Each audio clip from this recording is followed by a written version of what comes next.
Alors, si on est capable, par des modes inadéquats de gestion de l'espace rural, de détruire la ressource, on est aussi capable, par des modes d'aménagement, et c'est ce que nous portons à bout de bras dans nos projets de développement, on est capable également de modifier sensiblement l'ensemble du bol alimentaire de l'abeille par des aménagements très spécifiques, très fonctionnels et très productifs. Ainsi, je vais vous exposer un travail pionnier fait en 2004-2005 sur le parc de la montagne de Reims, où j'habite. Vous voyez à travers cette carte d'état-major actuelle qu'il y a une répartition assez importante entre de la forêt que vous voyez là, de la ligne que vous voyez en violet, et de l'espace agricole que vous avez là. Les champs, ce qui est en jaune, est constitué de luzerne, et ces bandes que vous voyez là sont des bandes de culture de jachères apicoles. Alors, les jachères apicoles que nous avons mises en place, ça ressemble à ça.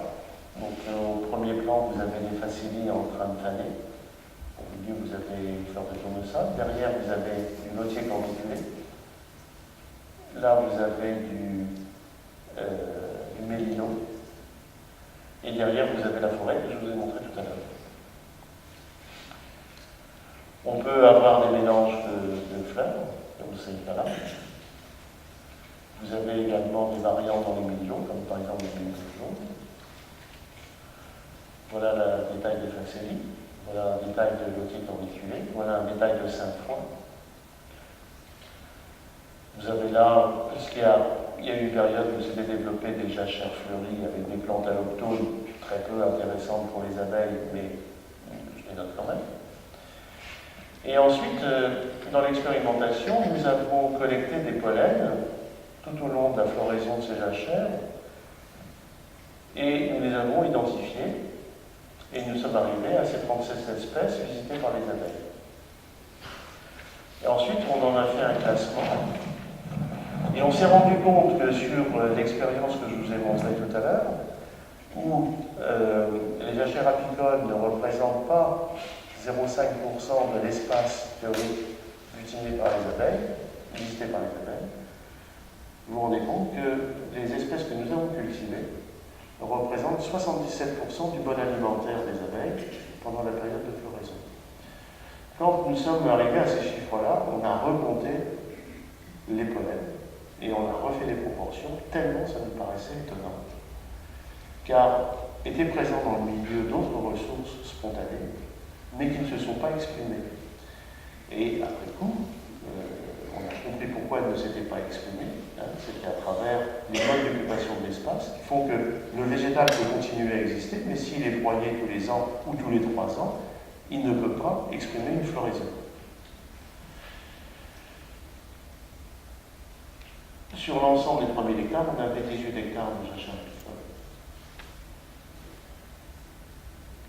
Si on reprend cette fois-ci les espèces qui sont cultivées par les agriculteurs, tournesol, vigne, vesse et maïs, on se rend compte que ces espèces cultivées représentent une faible part, puisqu'elle est égale à 5% du bol alimentaire pendant la période de floraison concernée. Les espèces non cultivées, les jachères spontanées, donnent de la chicorée par exemple, et l'ensemble des autres ressources, ce sont celles qu'on trouve en bordure de champs, dans les champs, en lisière de forêt. Et par rapport à la première vision que nous avons eue, que je vais vous représenter,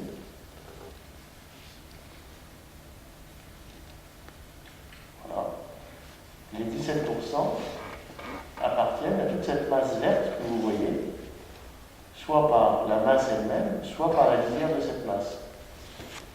Et rapporté à la petite surface qui est là, on mesure la productivité de cette petite masse. Ce qui veut dire que dans une logique macro de gestion de l'espace, on peut imaginer que l'agriculture mobilise une part extrêmement faible de l'ensemble du territoire pour produire de manière extrêmement productive une ressource pour l'ensemble des consommateurs de planète. Avec un faible coût pour l'agriculture, mais avec un retour extrêmement productif pour la gestion du milieu. Alors, un autre espace est intéressant à mes yeux, c'est ce qu'on appelle donc les espaces interstitiels, le tiers paysage, car ces espaces-là sont les derniers espaces spontanés du pays, en zone de grande culture, et qu'on peut trouver là des ressources, comme dans ce cas où là, je crois, on a affaire à une population d'Hippocrapis, ou là, une population importante de chicorées en bordure de route. On a également des espaces comme celui-là en zone périurbaine, en zone industrielle, qui ne sont absolument pas négligeables et qui ont fait d'ailleurs qui ont constitué le support de l'apiculture urbaine. Mais l'apiculture urbaine reste quelque chose de marginal par rapport à une notion d'espace global, par rapport à une notion de production de miel, et surtout par rapport à une fonction essentielle, celle que j'ai évoquée d'entrée, qui est celle de la pollinisation de l'ensemble de l'espace agricole et rural. On peut imaginer à l'intérieur de ces espèces, des espèces végétales que l'on trouve dans ces milieux-là, d'ailleurs, une domestication de ces espèces sauvages qui présentent beaucoup d'intérêt. Je cite là l'exemple de la molène blatère, ou l'exemple de la vipérine, qu'on trouve là dans une fétuque, qui sont des plantes qui accueillent des très grosses populations d'abeilles. Parmi les espèces pollinifères et nectarifères, on a des capacités d'accueil extrêmement variables. Si on parle de 15 000 abeilles à l'hectare de trèfle blanc, on parle de 850 000 abeilles à l'hectare sur la vipérine, qui est le summum. Et on a toutes les échelles de nombre d'abeilles selon les espèces végétales. Donc, quand on est sur des projets d'aménagement global de l'espace, on a tout intérêt à se choisir des espèces très productives en termes de nectar et de pollen et très efficaces en termes de compensation des effets induits par un mode d'occupation et de gestion de l'espace qui pose problème auprès des pollinisateurs. D'autres espèces plus communes, comme les cardères par exemple. Et là, de manière un peu provocatrice, une fleur de chardon, qui est une plante qui est bannie du territoire, puisqu'il y a même une réglementation préfectorale qui oblige à couper les chardons. Dans les modes de gestion en territoire agricole, on a également d'autres leviers à mettre en place, comme par exemple dans le cas de la gestion de la luzerne,